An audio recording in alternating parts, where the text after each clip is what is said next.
Hi, I am Deepak Shukla, you're watching Defense Insight, and in this video, we'll talk about India's bilateral relations with Russia. Russia is the largest country with about 1/8 of all inhabited land on Earth. It's a transcontinental country with presence in both Eastern Europe and Northern Asia, with the Ural Mountains acting as a divide. 77% of Russia's population lives to the west of the Urals, and the country is divided into 11 time zones.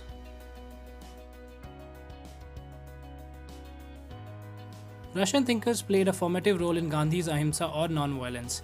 When Tarak Nath Das wrote a letter to Tolstoy citing Indian situation under the British, Tolstoy wrote back quoting Lord Krishna, "Pitiful and foolish is the man who seeks what he already has and does not know he has it."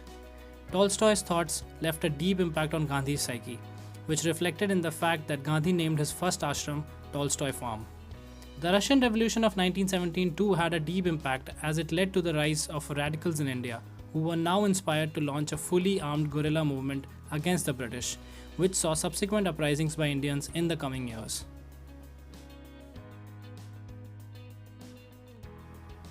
When India became independent, it adopted the policy of non-alignment, which was not appreciated by Stalin. However, things did improve soon after. In 1954, US established the South Asian Treaty Organization, which Pakistan chose to join. It also provided armed support to Pakistan, which was not appreciated by India. These situational changes led USSR to view India favorably as a counterbalance to East-West confrontation. We all have heard more than once of how Russia has vetoed anti-India resolutions at the UNSC. And it isn't anything new. In fact, the first instance of it was back in 1961 when India launched Operation Vijay to liberate Goa, which invited a vicious reaction from the West, with the US introducing a resolution supported by Britain deploring India's actions. It was Russia who vetoed the resolution, saving India from an awkward situation. I'd like to put out a quote from Soviet leader Leonid Brezhnev, where he urged Indians to ignore Western indignation as it came from those who are accustomed to strangle people striving for independence and from those who enrich themselves from colonialist plunder. The Soviet Union post the 1962 China War gave support of arms to India, which helped a lot in the 1965 war. The 1970s also saw US rapprochements with China, which led India to fear a Beijing-Washington-Islamabad axis. This led to a watershed moment in relations between India and Soviet Union with the signing of Treaty of Peace and Friendship in August of 1971. Russian help in Bay of Bengal during the 1971 Bangladesh Liberation War was what helped prevent a direct clash between India and the US-UK combined, which supported Pakistan. In 1974, when India conducted the nuclear test, the Soviets did not condemn it. In fact, they went on to support India with the supply of heavy water for the Indian nuclear program. Acknowledging previous instances, when in 1979 Soviet invaded Afghanistan, India abstained from voting in a UNSC resolution that advocated that Soviets stop military intervention in Afghanistan.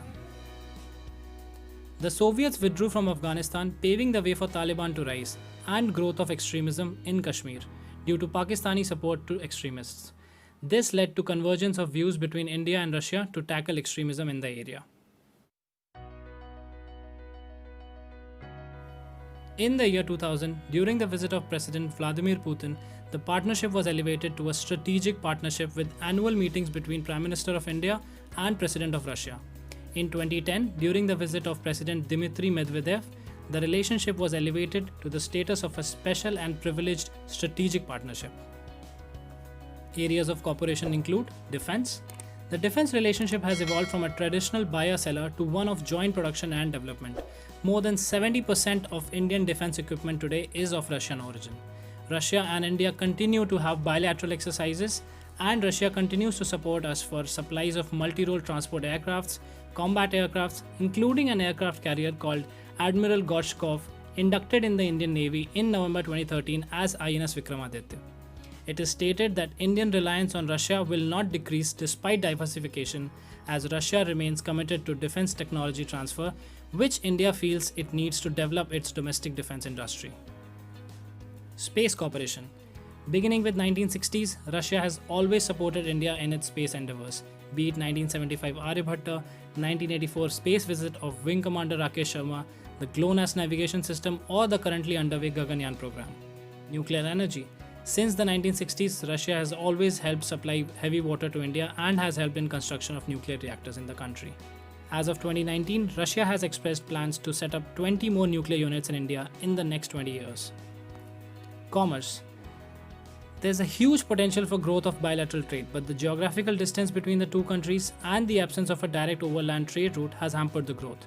Although efforts are being made to operationalize the International North-South Transport Corridor, which is expected to reduce travel time by 40%. Another reason for low trade is the presence of a language barrier and the weak understanding of markets due to an information vacuum. 2017 marked 70 years of diplomatic relations between the two countries. Recognizing this, Prime Minister Narendra Modi was invited as the chief guest to the St. Petersburg International Economic Forum. Exercise Indra 2017 was the first ever joint tri-services exercise between the Indian and Russian armed forces. Russia supported Indian membership to the SCO, or the Shanghai Cooperation Organization, and India was admitted as the full member in the same year. In 2019, the Indian Prime Minister Narendra Modi was awarded the Order of Saint Apostle, which is Russia's highest civilian award. Russia remains India's biggest defense supplier. Some recent deals include 200 Kamovka Tu-26T utility helicopters, 5 units of S-400 missile system, R-27 beyond visual range air-to-air missiles, 4 Krival-class frigates, and co-development of BrahMos missiles. An Indo-Russian joint venture in Korva, Amethi has also been launched to manufacture Kalashnikov AK-203 rifles. The nations have also agreed to open a maritime route between the ports of Chennai and Vladivostok to boost trade and connectivity. Russia has also reaffirmed its support for India's inclusion in the Nuclear Suppliers Group and for a permanent seat at the United Nations Security Council. In conclusion, there has been a lot of uncertainty about India's relations with Russia in recent times, given the rising Russian proximity with Communist China and the military exercises and drills with Pakistan. Here we also need to factor India's rising cooperation with the United States, which is Russia's ideological opposite and a military rival. Here is a short clip showcasing the present-day government's thoughts on India's relations with Russia. I am convinced that I first came here almost exactly to the date 40 years ago. Okay, and in 40 years, a lot of things have changed. The world has changed. Russia has changed, India has changed. I would say, relatively speaking, a constant in this 40 years has actually been our relationship. That if you look 40 years ago at the big relationships that characterized international relations, Russia, Soviet Union at that time, US, China, Soviet Union, China, US, Japan, Europe. In all of this, the first point I would make to you is perhaps India-Russia has remained a much more stable factor in international relations than almost any other significant relationship of our era. The challenge for India is to find a balance between growing Indo-US proximity and support to Russia. I guess we need to trust in the able leadership of Dr. Subramaniam Jaishankar to steer India's foreign policy in the best way forward.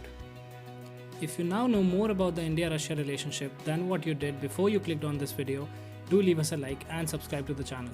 This motivates us to bring more such informative content. Until then, keep learning because life never stops teaching. Jai Hind.